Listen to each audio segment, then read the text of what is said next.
Her telden bir demet tecrübelerim kanalına hoş geldiniz. Sosis balonlarla harika şekiller yapmaya devam ediyoruz.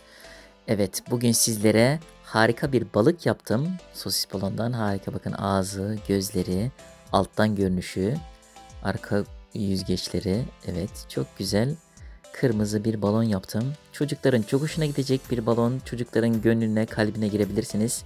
Evet, malzemelerimizi gösterelim. Turuncu renkte bir balon yapacağız. Bir tane turuncu balon, bir tane beyaz balon, şişirme aletimiz ve kalem kullanacağız. Yapımı kolay. Sizler de öğrenebilirsiniz. Dikkatlice izleyin ve çocuklarınıza sürpriz yapabilirsiniz. Birlikte etkinlik de yapabilirsiniz. Evet. Şu kırmızı balımızı şimdilik kenara koyalım. Öncelikle balonumuzu alıyoruz. Ucunda şöyle 6 parmak boşluk kalacak şekilde balonumuzu şişiriyoruz. Evet, balonumuzu şişirdik. Şöyle uç kısmını göstereyim. Bakın 5-6 parmak boşluk kalacak şekilde şişirdik. Balonumuzu bağlıyoruz güzelce. Evet, bağladık. Şimdi 3 parmak uzunluğunda bir yerden bakın şuradan büktüm. Evet. Sonra bundan biraz daha ufak, yani 2 parmak uzunluğunda bir yerden tekrar büküyorum. Evet, büktük. Bunları kaçırmadan, evet, iyi dolayın. Tekrar 2 parmak uzunluğunda bir yerden büküyorum. Evet, bir 3 yaptım. 2 2. Tekrar şimdi 3 parmak uzunluğunda bir yerden büküyorum. Şöyle bükelim. Evet. Şimdi bu 4 tane uzunluğu birleştiriyorum. Bakın 3 2 2 3 şeklinde. Evet. Evet, bunu bağlıyorum şöyle.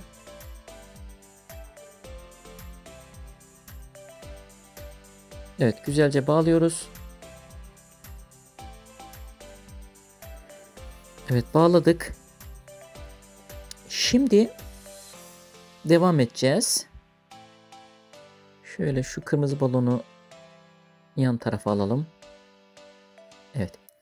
Şimdi devamında 8 parmak uzunluğunda şöyle ölçüyorum, bakın 8 parmak uzunluğu da bir yerden kıvırıyorum. Evet, şuradan kıvırdım. Kıvırdık. Ufak bir yuvarlak yapıyorum şu anda. Evet. Bu ufak yuvarlağı tutup çekip çeviriyorum. Evet. Bir tane daha yapacağım ufak bir yuvarlak. Şurada. Evet, ufak bir yuvarlak.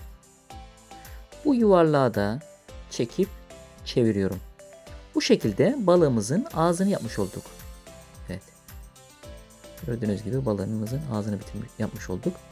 Şimdi devamında şu ilk 8 parmak uzunluğundaki yer kadar bir yerden büküyorum. Kuyruk tarafında. Evet. Ve burayı kuyruğa doluyoruz. Evet. Kuyruğa doladık. Evet. Tekrar 8 parmak uzunluğun bir yerden, bu sefer ağız tarafına doğru geliyor. Oradan tekrar büküyorum. Evet, büktüm. Ve ağzına doluyorum. Evet, ağzına doladım. Şu alt tarafa getiriyorum. Evet, alt tarafa getirdim. Ucunu şişirdik. Bakın şu uç kısımda biraz uzantı var. Evet, şurada 3 parmak boşluk kalacak şekilde bir yerden kıvırıyorum. Burayı kuyruk kısmıyla birleştiriyorum. Birlikte katlıyoruz. Evet. Bu fazlalık kısmı iç kesime sokuyoruz. Bakın şuradan araya yerleştiriyorum. Evet. Şimdi kuyruk yüzgeçlerini yapmak için bakın şöyle iki uzunluğu bir araya getiriyorum. Bakın. Ve bunları aynı anda çeviriyorum. Evet, şöyle çevirdim. Diğer tarafı da çevirelim. Ve kuyruk yüzgeçlerimiz olmuş oldu. Ağzını düzeltelim. Evet. Şimdi gözleri kaldı. Bakın şu araya gözleri koyacağız. Evet. Göz için beyaz balonumuzu alacağız.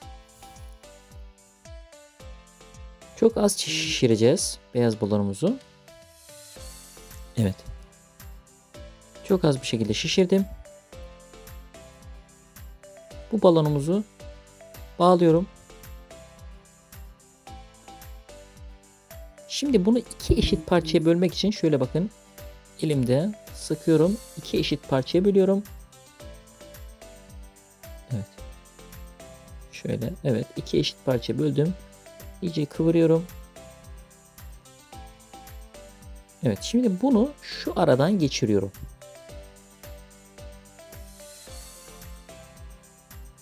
Ve ağzına doğru ilerletiyorum ki sıkışsın. Böylece balonumuzu tamamlamış olduk. Gözüne boyayacağız şimdi birlikte. Evet. Gözünü boyayacağız. Evet, kalemimizi alıyoruz. Gözünü boyayacağız. Siyahla gözlerin orta kısmına şöyle bir yuvarlak yapıyorum ve güzelce boyuyorum. Evet. Ortasında ufak bir beyazlık bırakıyorum. Diğer tarafı da aynı şekilde yuvarlak yapıyorum. Ortasında ufak bir boşluk bırakıyorum. Evet, balığımızı tamamladık. Harika bir balık oldu.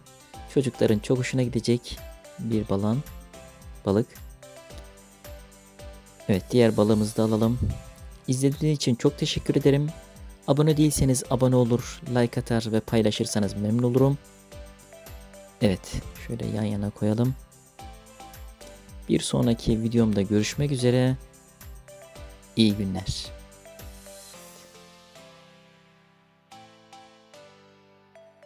Harika görüntüsüyle sizlere veda ediyor balıklarımız.